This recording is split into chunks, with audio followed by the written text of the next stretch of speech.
Hello and most welcome to lecture 1815 of the Heidegger series.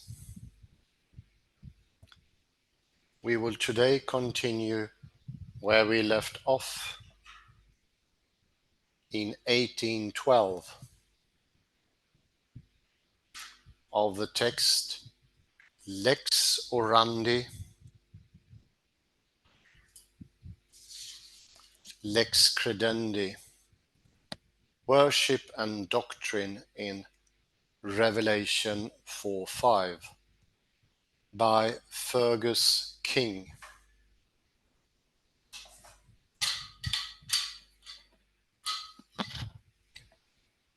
Last time, lecture 1812, we looked into how liturgy and Merkava take a dominant role in liturgy and understanding of the Holy Scripture.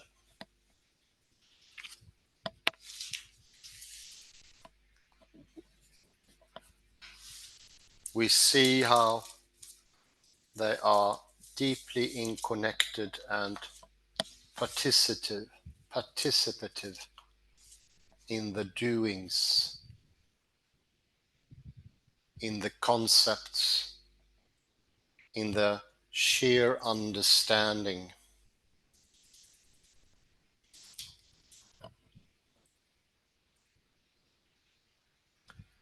And how everything, all of this is happening in the liminal area between interpreter and interpreted.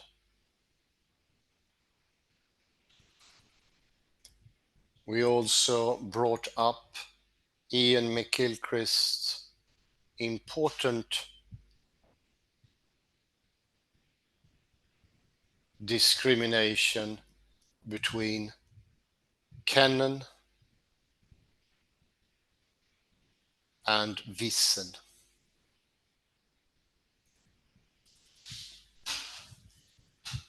A distinction that is not widely accessible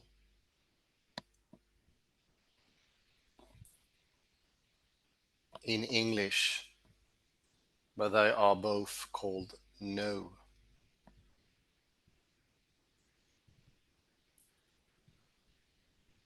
These are quite different ways in which we can attend to things, be present, be open for understanding.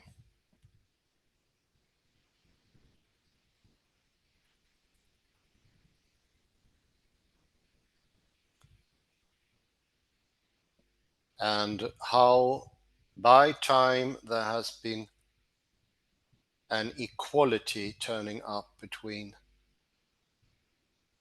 what we acronymically put LU and LC, between Lex Orandi and Lex Credendi, and how doctrine is now taking over doing.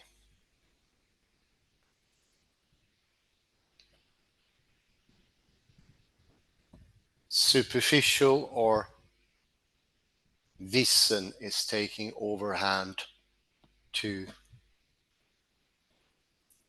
deeper knowing, by heart, by doing, by clear and widened understanding.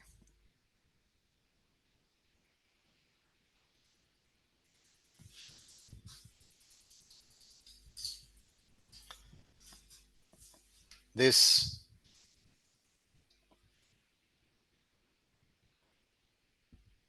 unequal relation has become more and more prominent with time.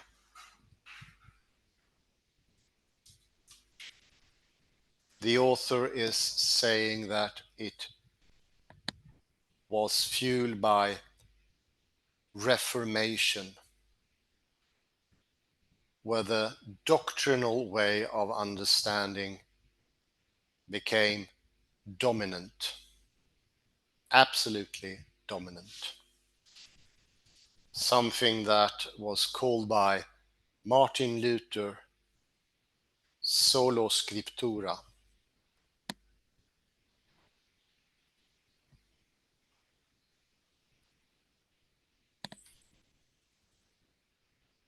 Sola scriptura equals the Ian McGilchristen understanding of the left hemisphere.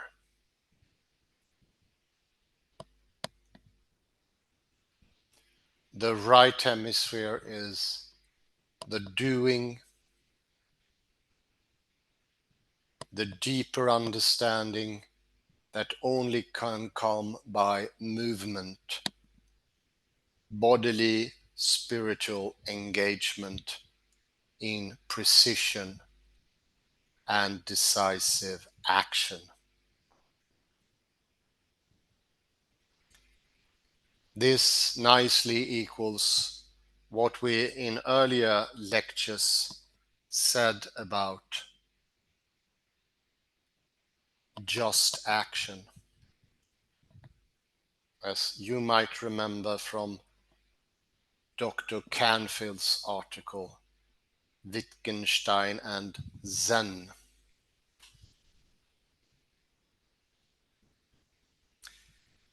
We will now continue the reading.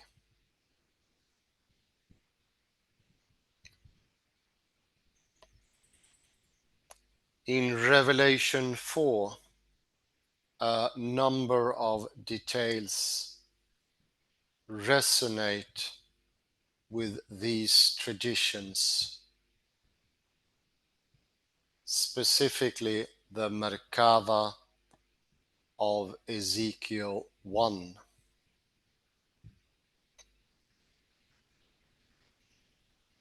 The open door and heavenly ascent,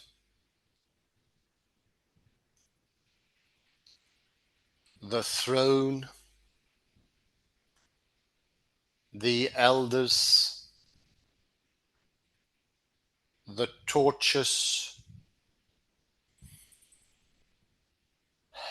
the glass sea, the hymnic chanting of living creatures, and perhaps the eyes as equivalents of the wheels of Ezekiel.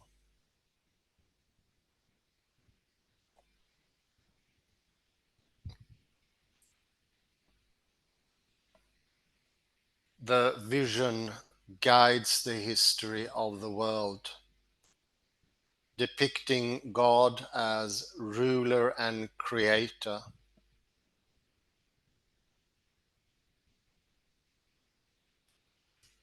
Merkava not only gives material, it also gives authority.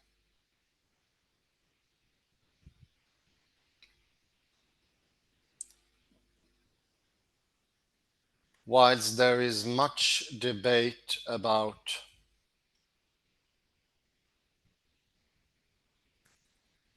whether the depiction is based on revelatory experience or is primarily a literal trope,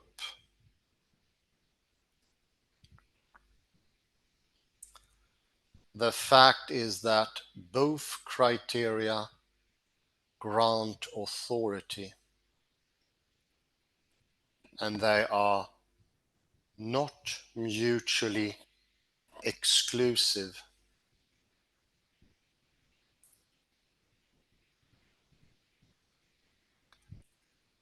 John is portrayed as a writer who has seen the Creator, the one who controls the world.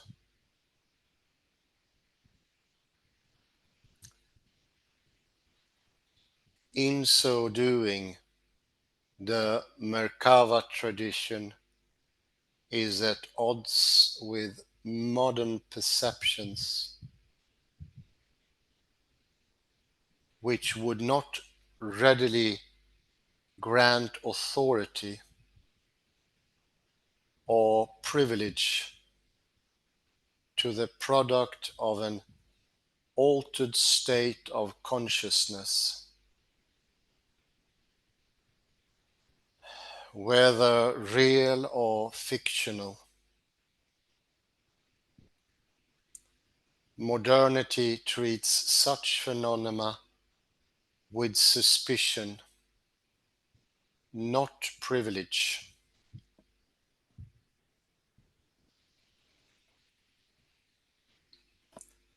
Such unease may explain the urge to develop doctrinal expressions rather than let such experiences stand alone. To this we shall return.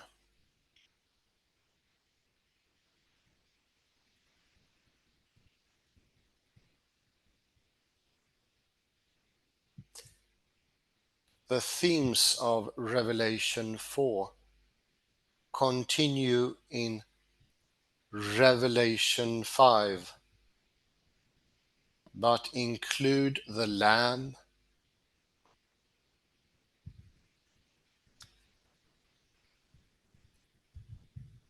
liturgical features are seen in the bowls and the hymn.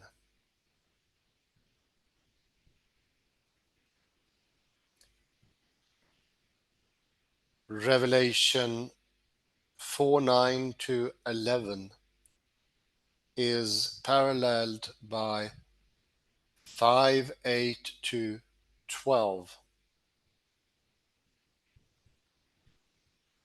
Doxology and the hymnic form are reserved exclusively for God in Jewish tradition.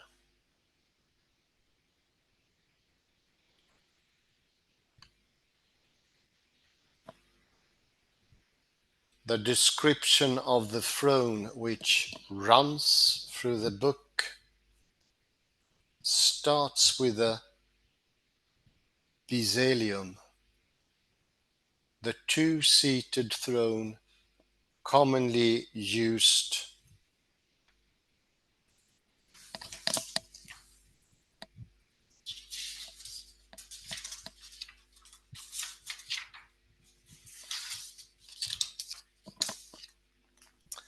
of deities in the ancient world. It presumes equal status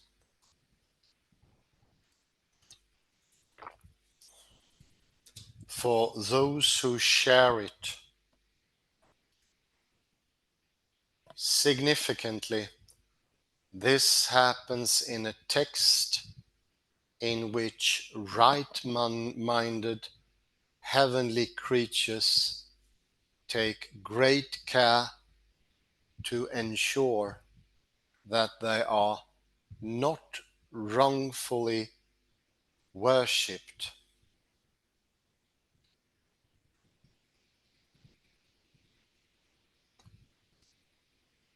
Only impostors allow themselves to be wrongly worshipped.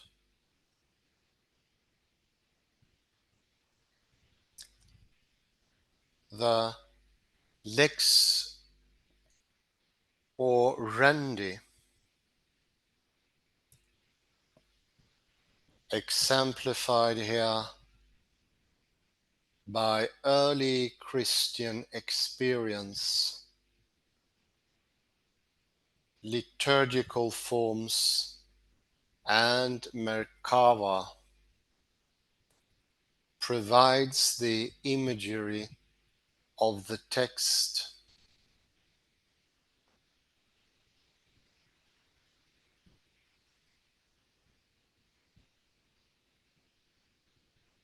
The Lamb shares the status of God,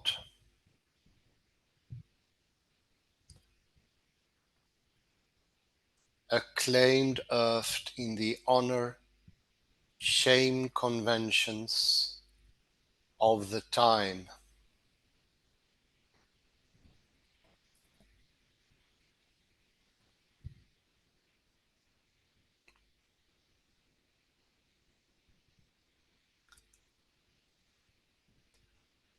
This is a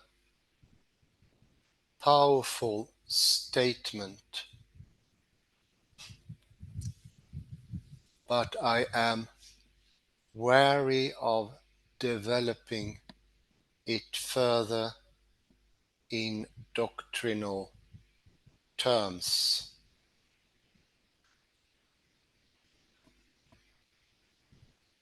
I'll see.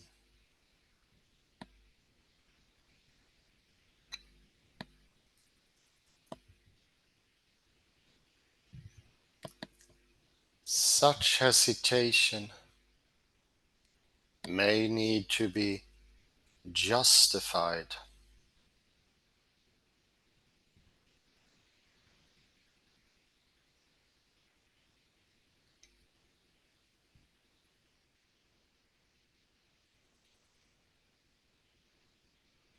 It starts with a caution which many scholars demand in applying Trinitarian terms to the New Testament, asking if similar rigor needs to be applied to the use of all related terminology.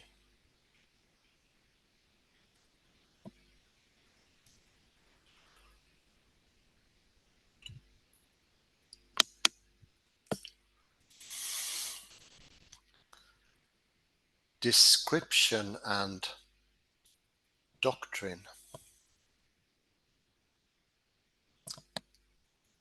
Larry Hurtado has identified these scenes and others in the New Testament as binitarian,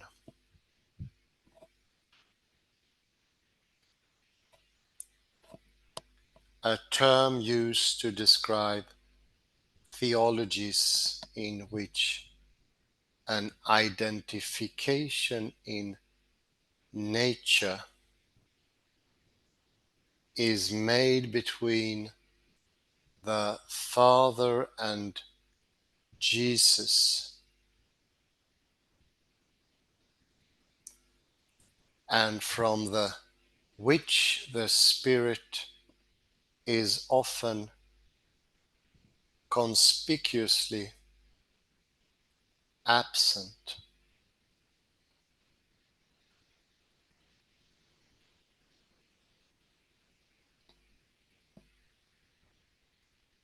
There are several concerns.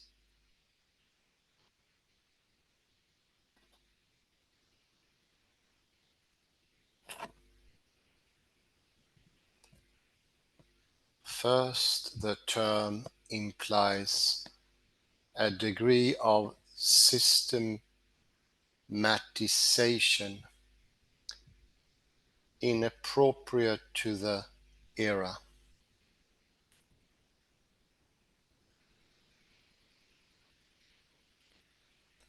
It is derived from Trinitarianism, which is a terminology from a later period, adapted and applied retrospectively to earlier periods.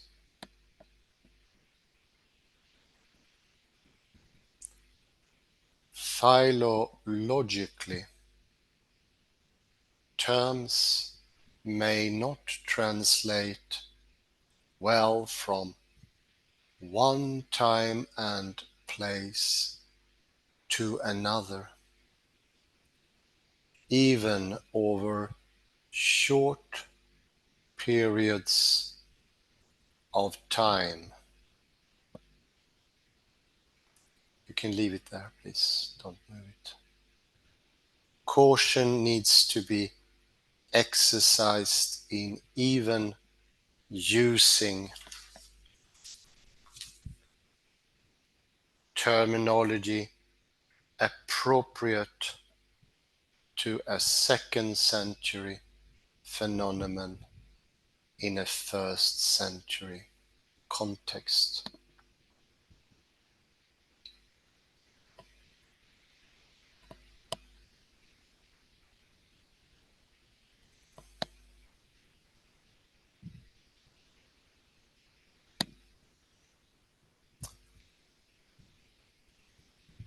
After all, do we not routinely identify these as different periods within church history?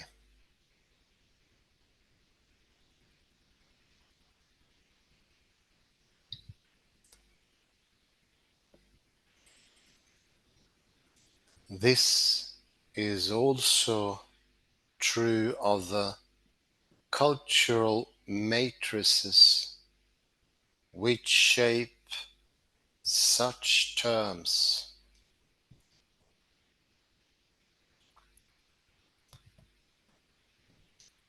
The early date suggested for Revelation would put it well before any formal schism between Judaism and emerging Christianity.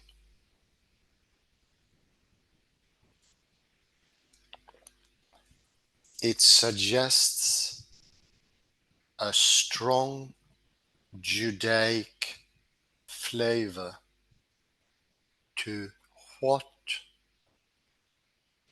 is going on.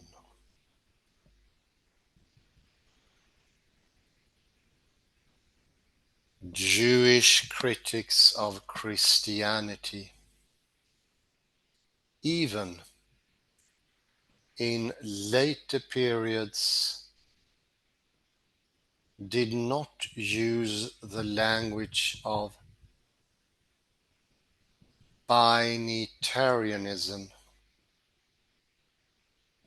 preferring to speak of two powers in the descriptions of claims about the divinity of Jesus.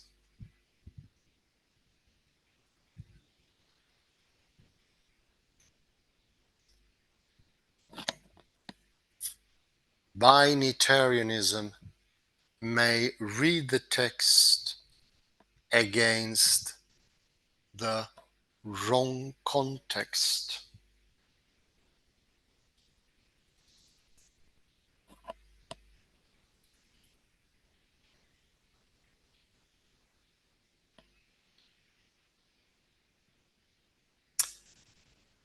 J.D. Kilpatrick has made an analogous point,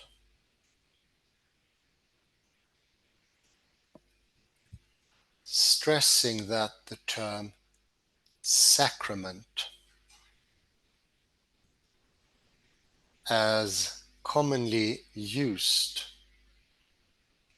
cannot simply retroverted back,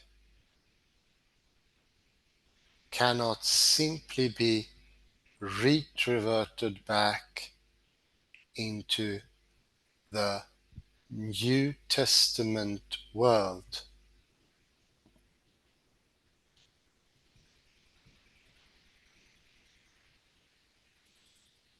Its dominant shape is post-Augustinian.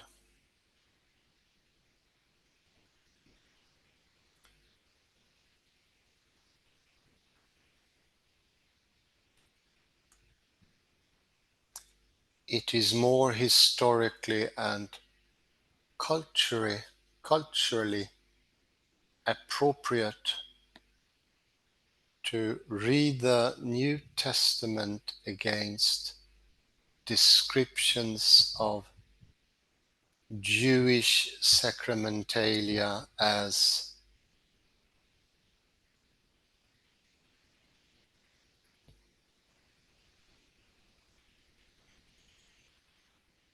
a special rite in which supernatural gifts are mediated through natural external means, which are often prepared in a special way to have the power they lack in ordinary use.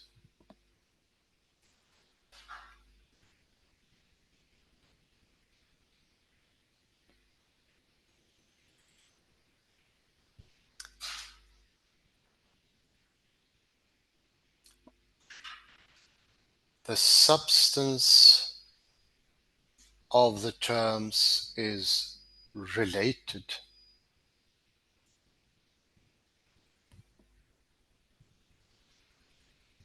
but they are not identical.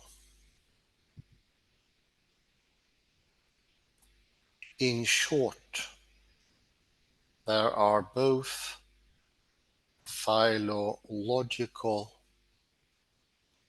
and contextual difficulties in applying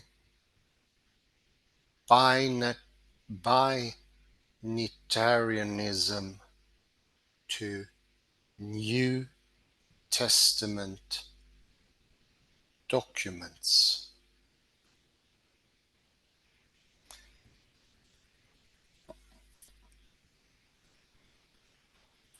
We can leave more than 6 lines for reading. The rest we can do in one go without movement.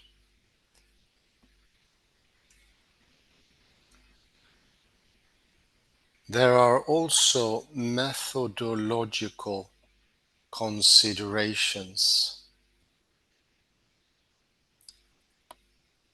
Such terms gain primacy in the quest for meaning.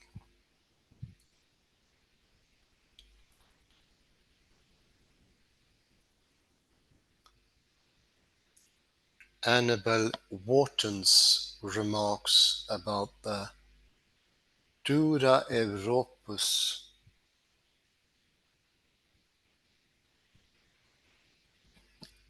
frescoes being interpreted through texts are pertinent.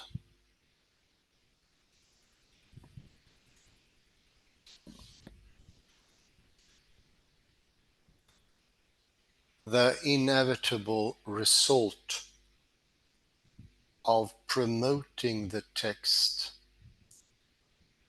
is the effacement of the image.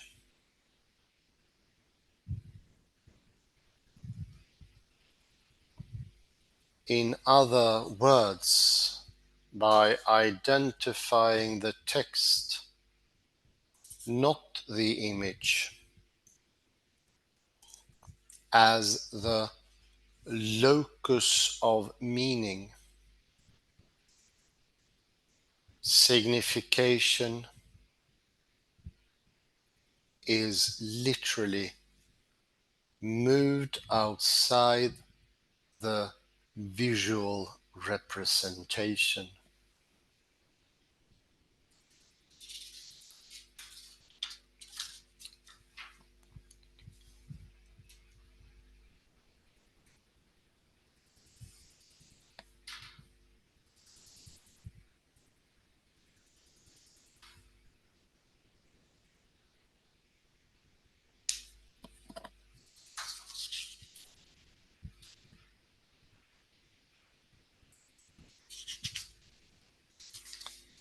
Thank you very much for the reminder.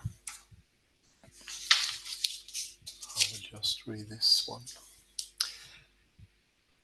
This priority of the text is again reasserted. Meaning is restricted to the written word.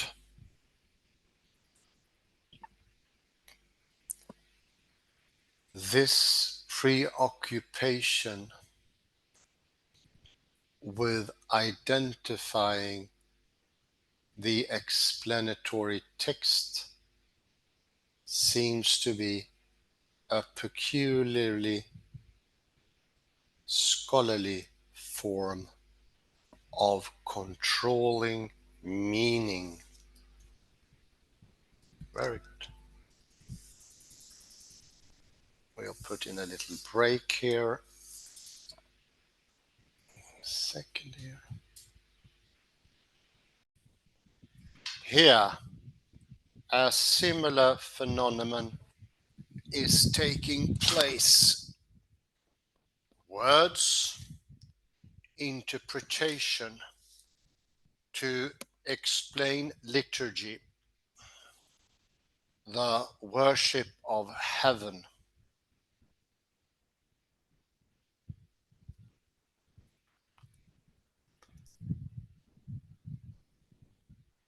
And a corresponding shift from the event to interpretive language.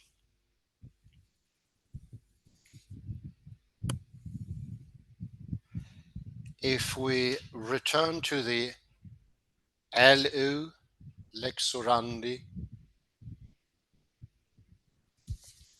lex credendi,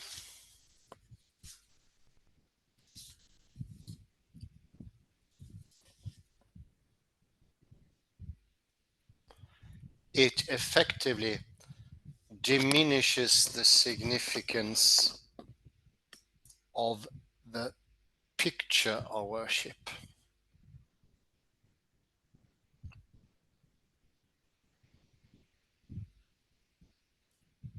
The lex orandi, and privileges the doctrinal interpretation, lex credendi.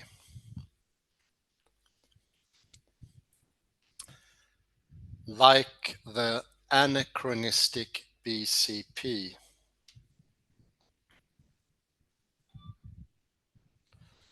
and post-Reformation pattern.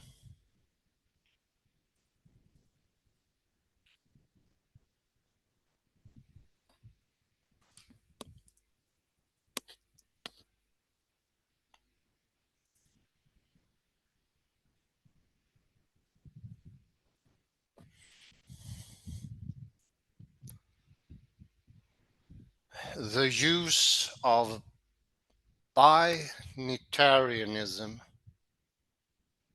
to describe worship further implies that some doctrine lies behind the text,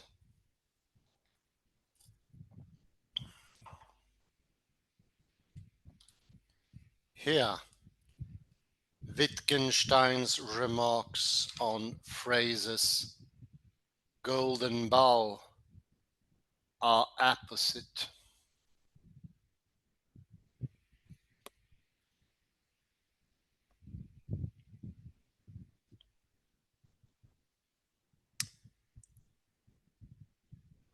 It is dangerous to say that the practice of ritual comes from a theology.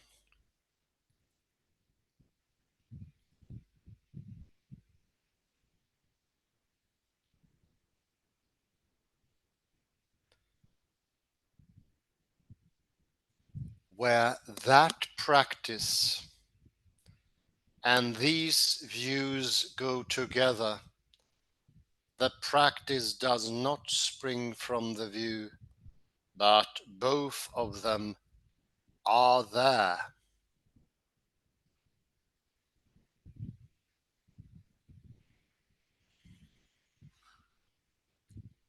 We cannot simply assume that there is a theology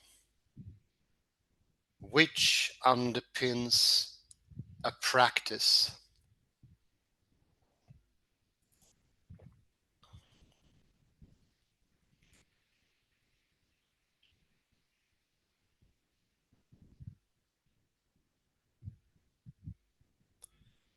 Sometimes the data are simply not available.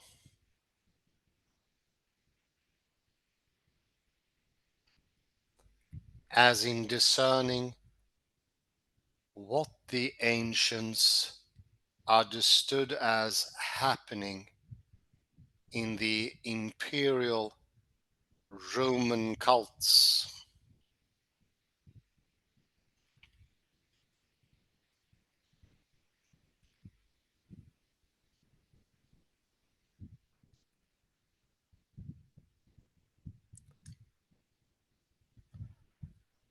Furthermore, to assume the existence of a theology may imply that an exclusive systematic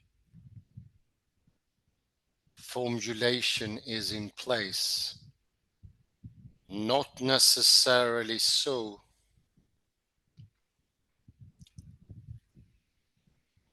Consider Paul. Romans 15:16 and 1 Corinthians 8:6 show that the alternates between binitarianism and trinitarianism,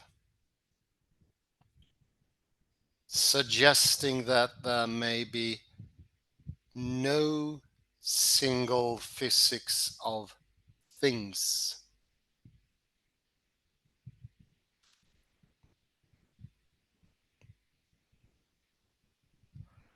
Behind his writings,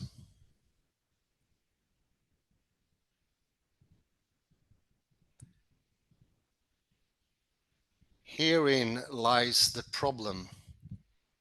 We may construct a chain of cause and effect which demands a foundation in binitarian theology,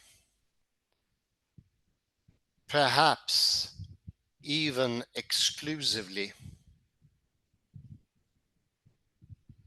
when it need not.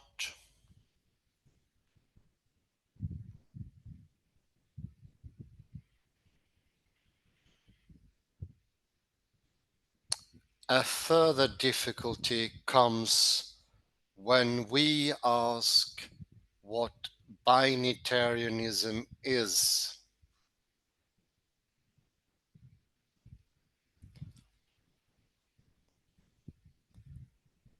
Hurtado's usage is further compromised in his earlier work, since he does not initially define it.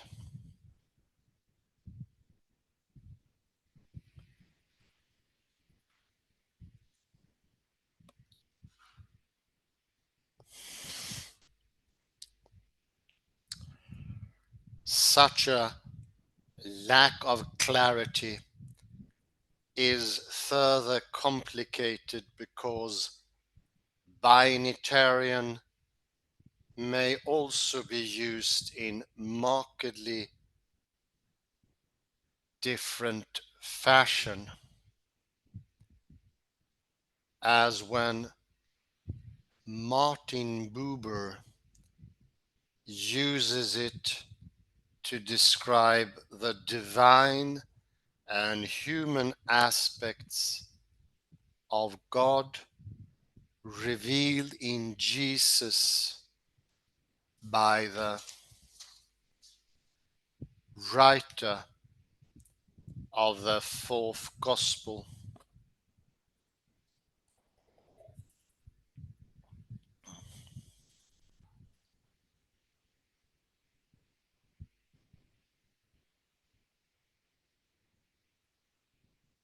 This is also true of fine-tuning. Hurtado's later work seems to exclude key elements associated with both binitarianism and trinitarianism, such as essence and person.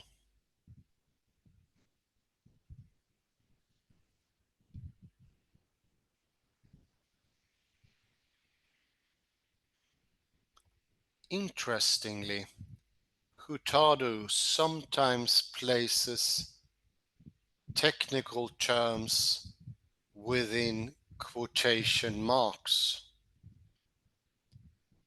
suggesting a degree of caution.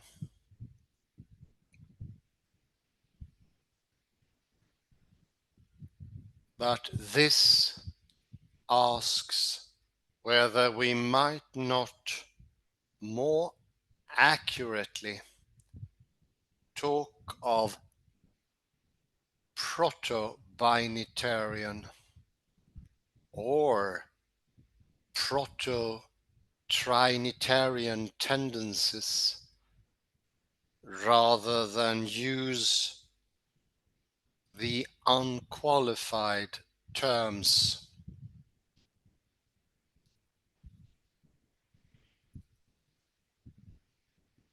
Still, more recently, Hurtado has divorced himself from terms like binitarian or trinitarian, opting for the alternatives like triadic.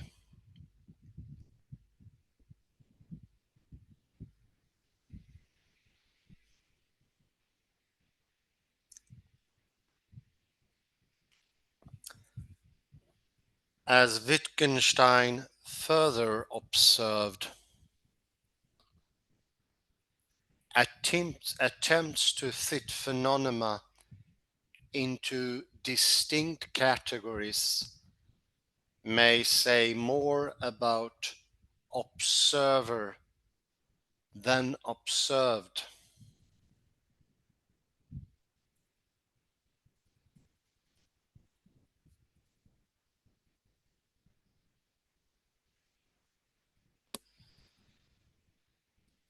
I think one reason why the attempt to find an explanation is wrong is that we have only to put together in the right way what we know.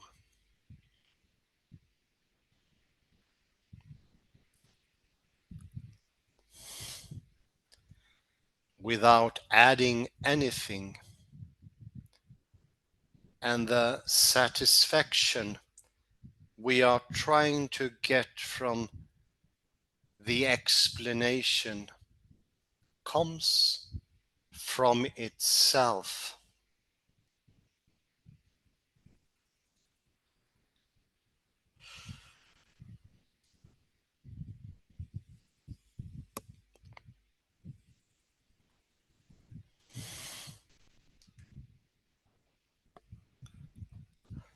The use of binitarianism seems to work this way. Part of our problem here may be Western and modern. Left hemisphere abstraction and analysis predominate.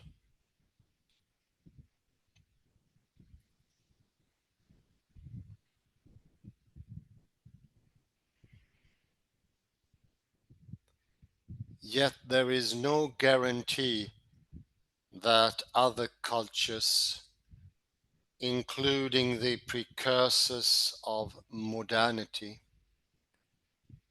shared this preoccupation. Socio-historical studies remind us of the differences between the ancient world and our own.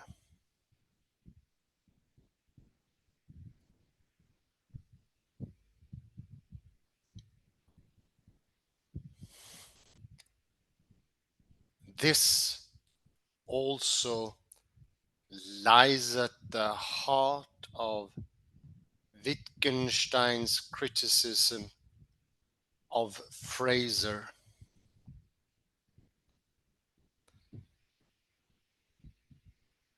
who cannot imagine a priest who is not basically an English parson of our times with all his stupidity and feebleness.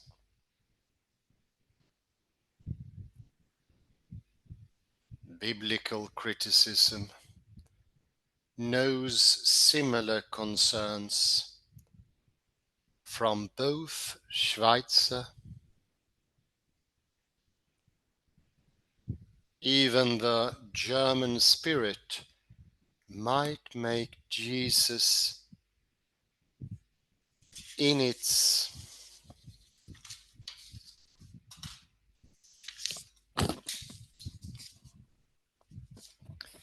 own image,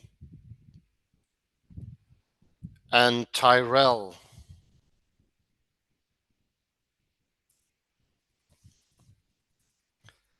liberal critics confuse Jesus with their own reflections. And that last one is to be underlined.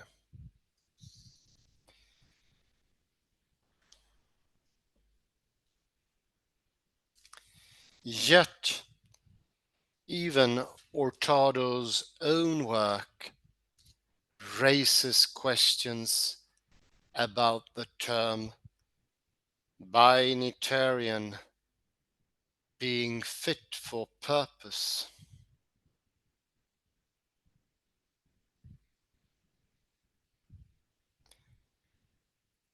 An elusive Spirit of God is also involved. The relationship of God, Jesus, and Spirit remains thought as in the witness of Jesus is the spirit of prophecy.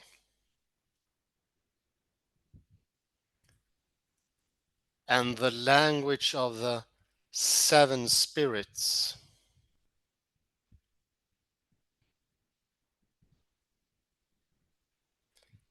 Here, Borkham's reading leads him to suggest revelation is rather Trinitarian. Hurtado, Binitarian.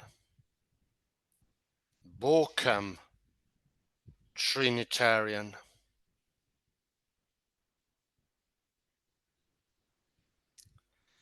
If nothing else, this variety suggests the use of such terms is inconclusive.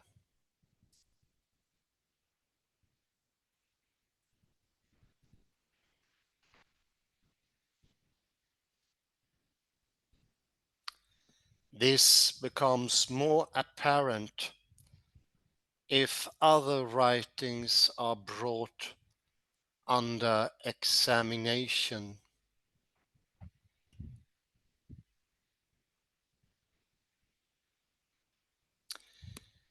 John's Gospel identifies the Spirit as another paraclete,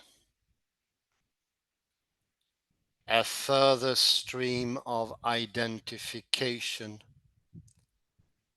and or potential conflation with Jesus.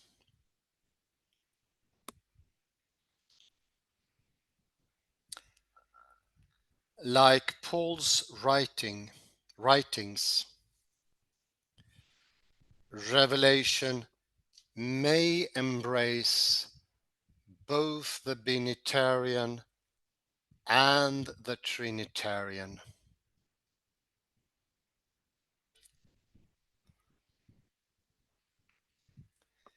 Vagueness about the Spirit means that any talk about binitarianism may be inappropriate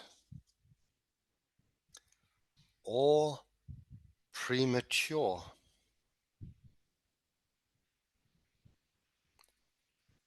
How can we describe a text, writer, or community as binitarian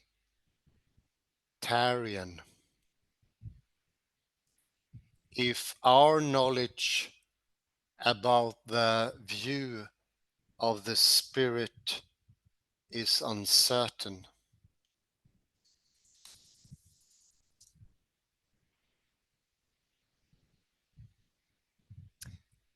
To be sure that binitarianism is an accurate term demands greater clarity about the Spirit than we possess.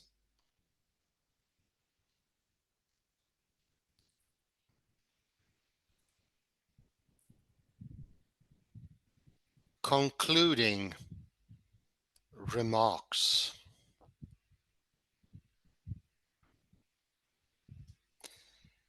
When worship texts are given due place in investigations of emerging Christianity and the history of Christology, caution is needed.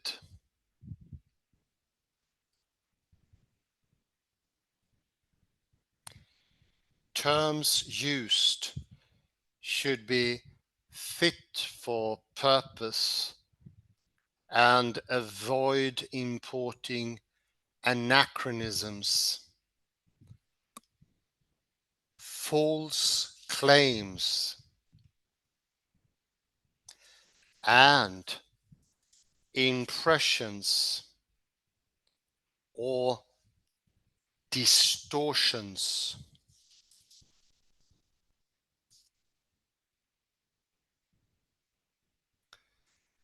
The importing of doctrinal terms may effectively mean that the phenomena of Christian experience, LO,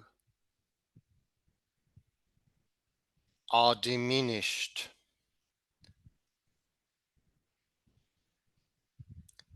and doctrinal concern, LC, to which we feel a greater affinity, privileged.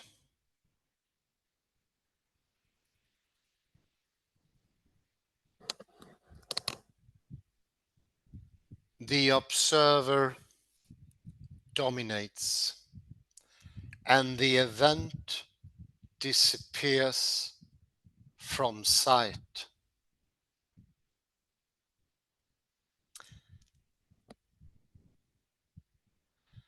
At such junctures, layers of interpretation obscures or divert attention rather than reveal. As Tanbaya says of Wittgenstein, sometimes a description without adding anything is more meaningful than a forced search for an explanation. Which concept belongs to a framework of hypothesis deriving from theory and their testing for error or truth as opinions. On occasion, less may actually be more. And that ends my reading of Fergus King's Lex orandi, lex credendi.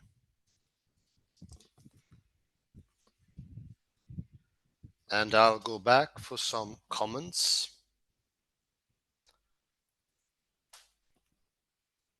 Let's have a look-see.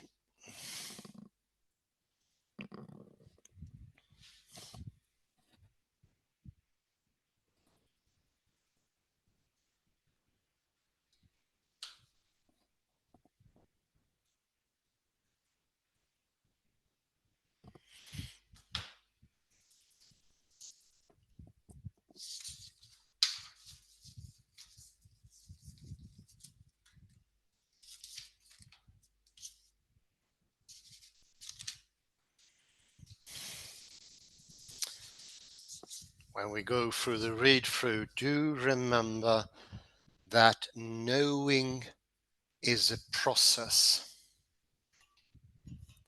It's a continuous process. We mentioned that when we read Paul Johnston in the previous lecture of 1813. For reference, I could recommend that. And although it is not temporal as such, it is still an ongoing process.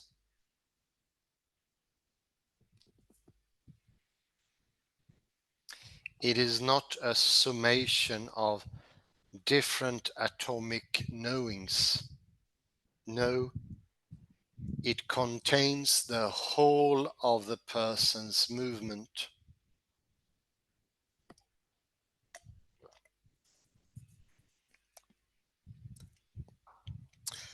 We are not people that own knowledge. We don't have it in our hands. We are the knowledge. It infuses us. It makes us bigger, more stable. And knowledge that doesn't make you greater, more spiritual, more good-hearted,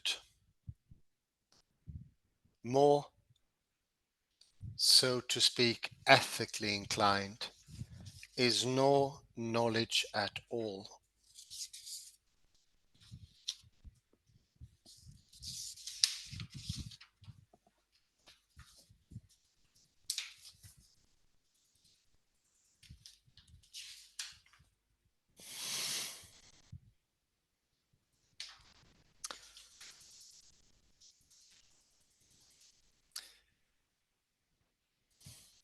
If we go to the last paragraph of page 45, if you may, Kalle.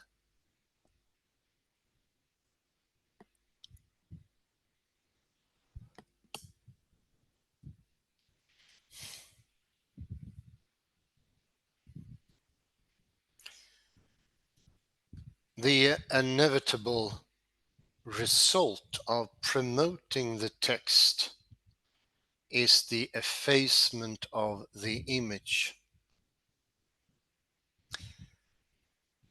In other words, by identifying the text, not the image, as the locus of meaning, signification is literally moved outside the visual representation.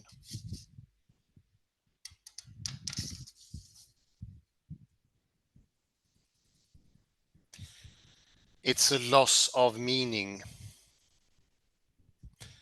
And this is odd. Actually, by looking only at the text or promoting it, as it says here, we take away the meaning. And to use the Gil-Christian terms, we then come more into the region of Wissen, or LC. And there is a loss on both sides, both doctrinal and orational or acting understanding.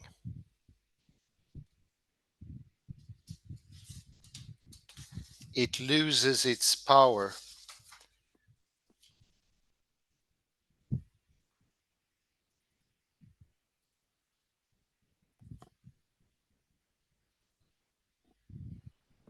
This we can see further on the next page. Another little quote here from Wittgenstein.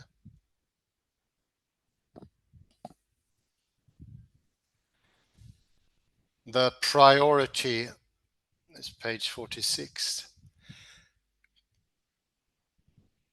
The priority of the text is again reasserted. Meaning is restricted to the written word. This preoccupation with identifying the explanatory text seems to be peculiarly scholarly form of controlling meaning. This is so often mentioned by Jacques Derrida.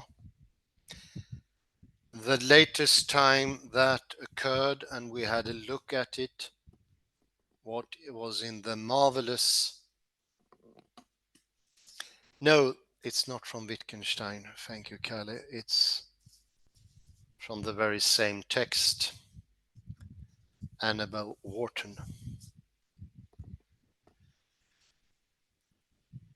But in Life, Death, we look at the controlling of meaning tried out by Bernard, François Jacob, Jacques Monod, Canguilhem, and many others.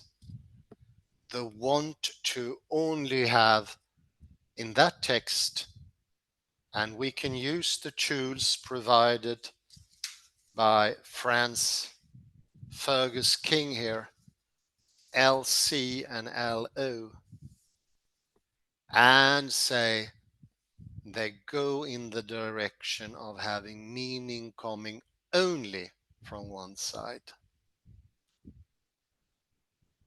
only from the LC,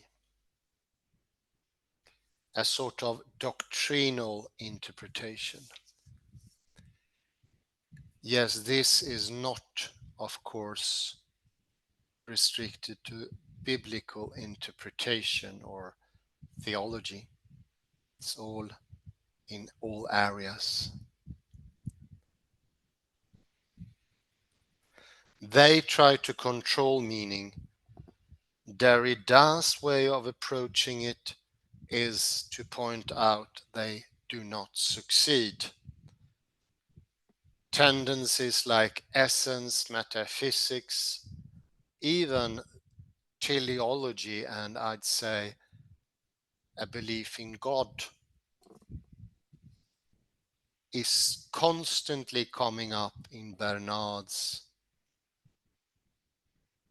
Jacob's texts.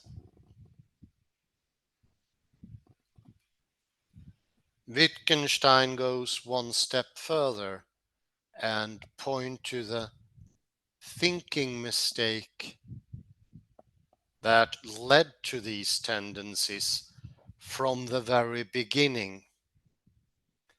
The mistaken idea that only LC, or for that matter LU, should be the valid, when it's actually both. And I think we know by now that it is in the liminal area between the two that everything is happening. Thea and aletheia constantly revolves, but the happening is in the between. We cannot stay only with thea, we need aletheia. It's in the dynamic in between the two, not in either or.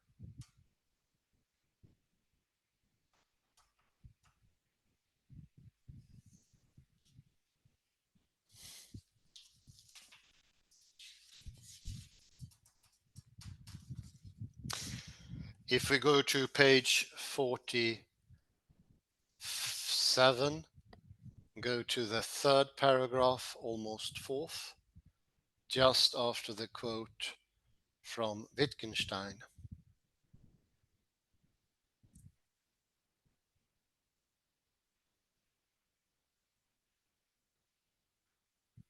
I think I will actually read the quote from Wittgenstein and include what comes next. I think one reason why the attempt to find an explanation is wrong is that we have only to put together in the right way what we know without adding anything. And the satisfaction we are trying to get from the explanation comes from itself. So it doesn't come from the explanation. The explanation thins everything out, makes it less valid, less understandable, diverts attention as well.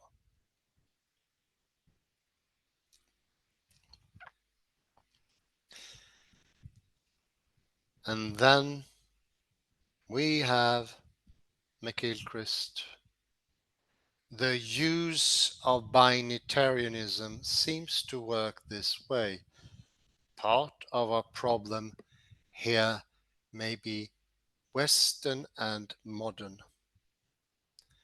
Left hemisphere abstraction and analysis predominate.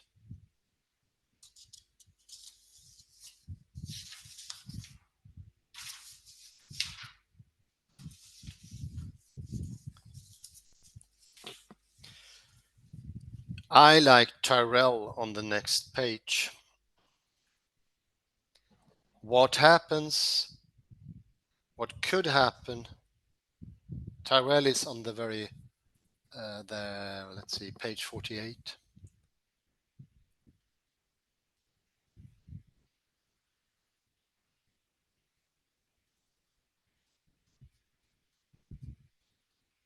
On the very top. So what happens if we go to the private language and say, oh, I can read the Bible by myself. I don't need Jesus or the tradition he gives us, the culture, the life world of Christianity. I personally egoistically do it. And as we see on the very top on page 48, he says,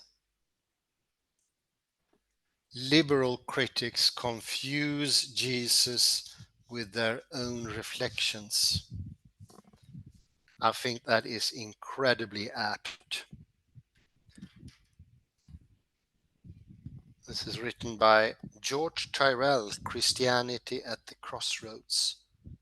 It has a whopping 110 years on its head, but it's absolutely nicely put. Kalle, please enter. Yes. So let me comment on this paragraph here. Hurtado is binitarian. Baukham is trinitarian. If nothing else, this variety suggests that the use of such terms is inconclusive. And both Hurtado and Baukham are leading New Testament scholars, so they should know what they are speaking about. So how do you resolve this problem? This is a huge debate since centuries, or almost 2,000 years. Do we have a Trinity in the New Testament? Is it binitarian? Do we have a binitarian view in the New Testament, or do we have a trinitarian view? Perhaps Wittgenstein could actually help us to resolve the problem. And the answer, Wittgensteinian answer lies perhaps in the metaphor of family resemblance. Exactly. Very good. So let me make a comparison. You have, say, in a family, we have a family of, say, 3 people. We have father, mother, and a son. Sometimes it seems that the father is the dominating person. That is the, let's say, that is the binitarian view. The father dominates. But other times, it seems that the father and son are equal,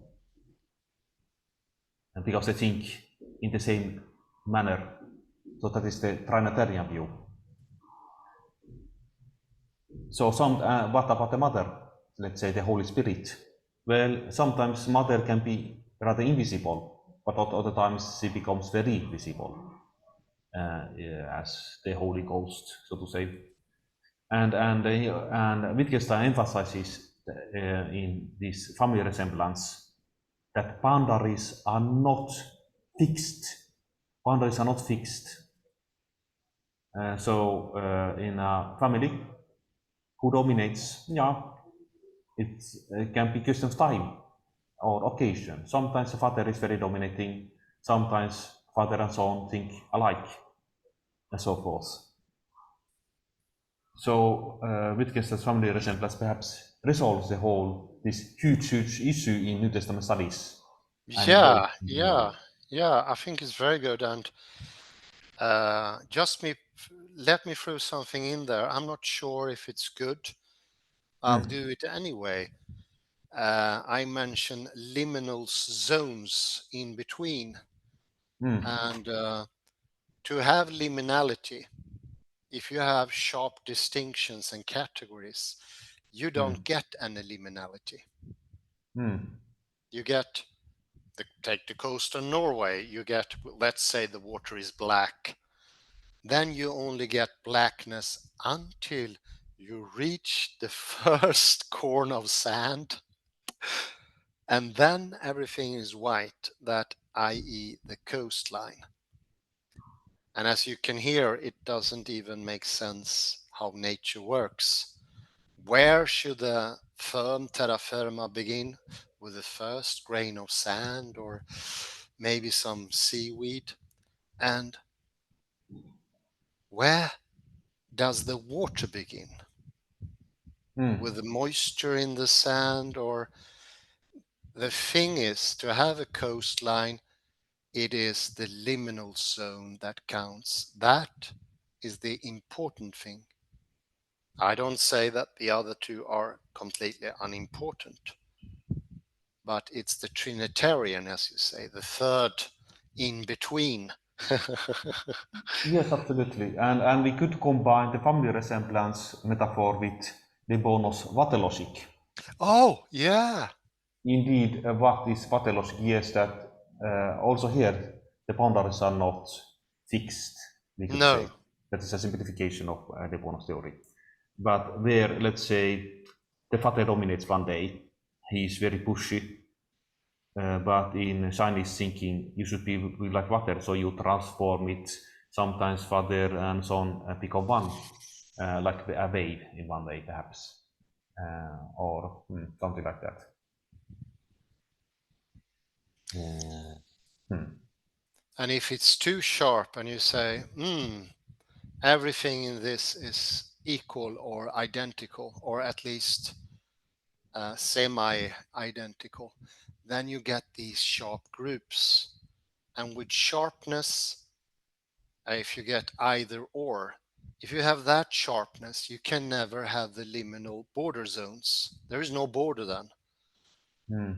With the law of the excluded middle, the Aristotelian way of understanding, we block that. We block that out. Yes, and I think absolutely it would be very unnatural if you have only one tendency in the New Testament. It's because it's not life. No. Family, it is a image of a real family. Yeah, Uh, it would be a very unnatural family, let's say, if or a very bad family if there is only father who's dominating all the time. That would be indeed. very bad family. Instead, you have to have a balance. So this is a healthy healthy family resemblance. Yeah, yeah, I like that. It's a wholesome family. Mm. And isn't it not in Greek where they refer to the Father, the Son, and the Holy Spirit, the pneuma, to Mm. the Holy Family as well? I sort of like that. I think I heard that sometimes. Yes, and I see the tendencies in the New Testament scholarship. The tendency is to argue that the binatarian view is the original view. Mm. because it goes against the developed church Trinitarian view. Oh yeah, okay, I get it. Thank you. That is very typical. That is Mm-hmm. perhaps taken by Bart Ehrman, the leading Newtonian scholar, that yeah, the original thing is the Trinitarian view. And I think that is fallacy, so to say, in this. The fallacies in thinking something is more original than the other, like seeing a family resemblance that Yeah, the yeah. father Okay, you is more get it. original than Wow. son. Yeah, yeah. Good, great, Kalle. And You made my day. no. So of course you could say, yes, father is the original, but then you have to then think, you might then in the chicken egg argue that, Mm-hmm. etc., etc. So you end up with problems. So I think Yeah. it's there is no time, so to say, precedence. You cannot give false precedence in this time to time, so to say, in any way or the other. But they are contemporaneous in this case. Because it's already because everybody can agree that in the New Testament the family is already there. You have the father and the son. Mm. So there it would be non-logical to argue for to go into the hen or egg issue. No, no, no. I see. So here is instead we have the metaphor of family resemblance, a healthy family resemblance, where we have to, which resolves the problem of which. So Wittgenstein resolves also this Trinity problem in the New Testament studies and in the whole church history.